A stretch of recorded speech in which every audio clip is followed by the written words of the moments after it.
Hello everyone, and welcome to my Days of Our Lives official channel. I hope everyone is having a wonderful day. Before we begin, please hit the subscribe button and give this video a thumbs up. EJ takes joy in rebuffing Tate. As Xander prepared breakfast in his condo, Sarah left the room in his shirt.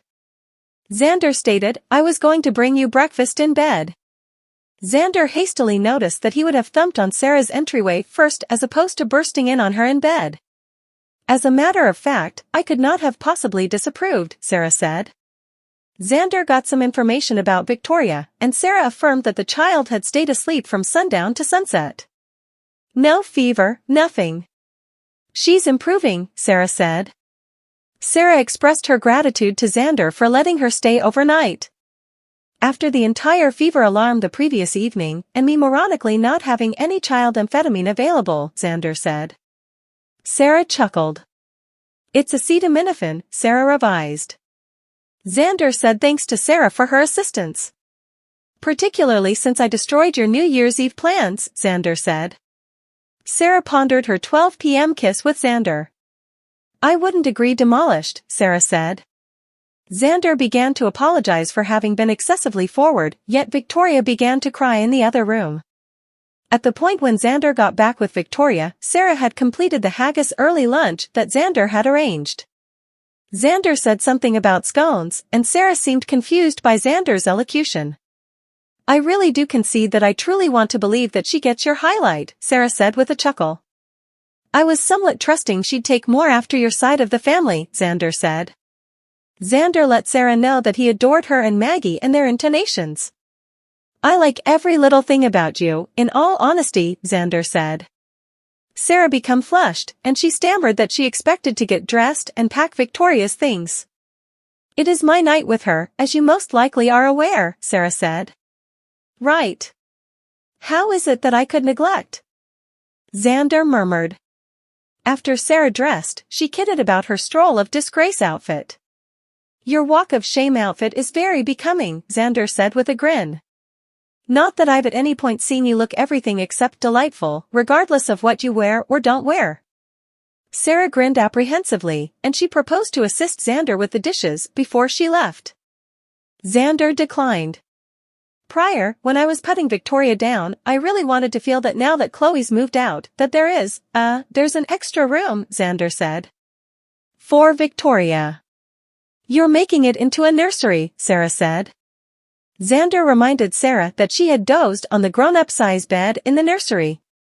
Sarah reluctantly asked Xander if she wanted to live with Victoria permanently. "It is difficult to offer authority. I miss her so much when we are separated," Sarah conceded. Xander concurred. "Furthermore, come on, it must be better for our daughter to have a long-lasting home as opposed to returning quickly and forward between two places constantly," Xander said. Sarah concurred, however she added that she would have rather not deserted her mom with Constantin. "Maggie's not exactly alone. There's loads of individuals actually living at the Kiriaki's chateau," Xander contended. Xander added that Sarah previously invested the majority of her energy at the medical clinic and not the house. "That is valid," Sarah added, "but maybe Maggie could volunteer more at the hospital." Xander smiled. "Or perhaps you could have faith in the fact that she is a mature girl who is capable of taking care of herself," Xander stated. Xander inquired as to whether she was searching for motivation to say no. "Perhaps I'm searching for motivation to not move in. It's simply, I figure you can comprehend how confounded this is for me." Sarah stated, "How I might feel conflicted about us living together." "We haven't talked about the night we kissed," Xander stated. Xander inquired as to whether she was stressed that he had requested that she move in with him as a method for laying down with her. Sarah argued that the holiday and Victoria's fever had heightened their feelings. "That is valid.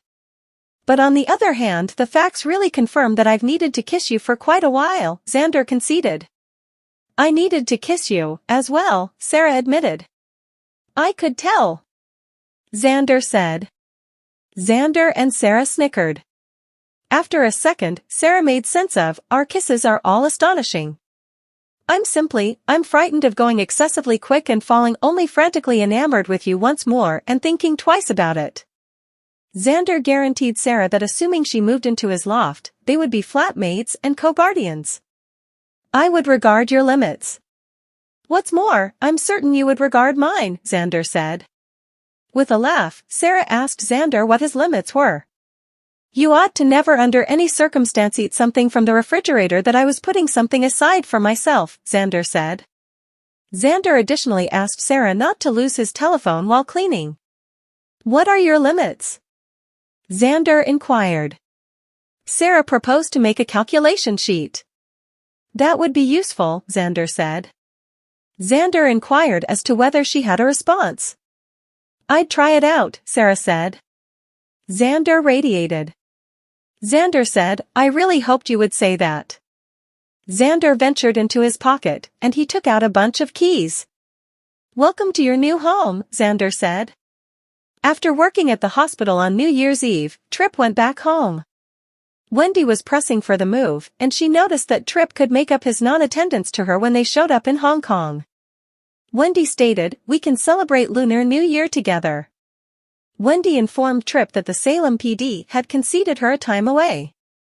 I desire to return sometime in the not-so-distant future. Obviously, everything relies upon my father's condition, Wendy said. Wendy made sense of that her dad was all the while doing ineffectively, and that she was anxious to get her flight that evening. I know, your guardians will both be so glad to see you, Tripp said. What's more, I'll be so cheerful when I get to invite you to Hong Kong, Wendy said. Wendy got some information about whether Tripp had made plans with the medical clinic. Please accept my apologies, Wendy. I can't go, Tripp said. I thought we had proactively chosen.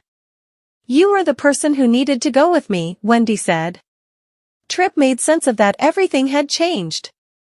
Tripp educated Wendy regarding Holly's excess and the way in which he had gone to see his mom after work. There is something wrong. At the point when she urged me to go with you to Hong Kong, I had this premonition that there was an up thing with her, Tripp said. Like what? Wendy inquired. With a shrug, Tripp said he didn't have the foggiest idea what was off base, yet he realized that his mom had confidential. Tripp reminded Wendy that his mom had been in the crowd. Stand by, you don't think? Wendy inquired. I would rather not think everything except that she's coming clean with me. What's more, she resolutely denied being associated with drugs, Tripp said. Wendy looked through Tripp's face, and she noticed that Tripp didn't trust Ava. Such a large number of things don't make any sense. Or on the other hand, perhaps they do, Tripp said. Tripp recorded all the proof he had accumulated. Tripp made sense of that his mom had a solution for each thing. It's like she was ready. Tripp said, too prepared. Wendy explained to Tripp that she comprehended the reason why he was concerned. Ava needs you. Presently like never before. Whether she'll just let it out. Thus, without you here, who will deal with her? Wendy said. Tripp let Wendy know that he adored that she was so comprehension of his contention.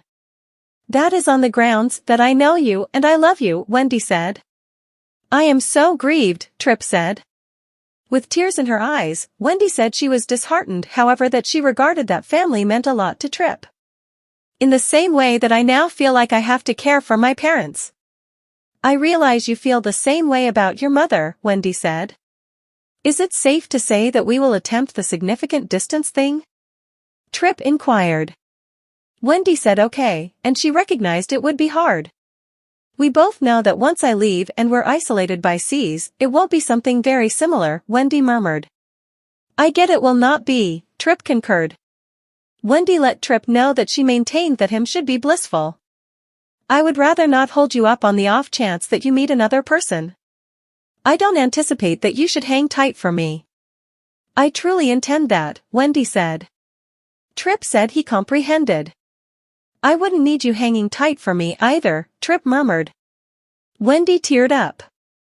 Thanks for watching. If you like this video, so please don't forget to subscribe my channel and don't miss any update.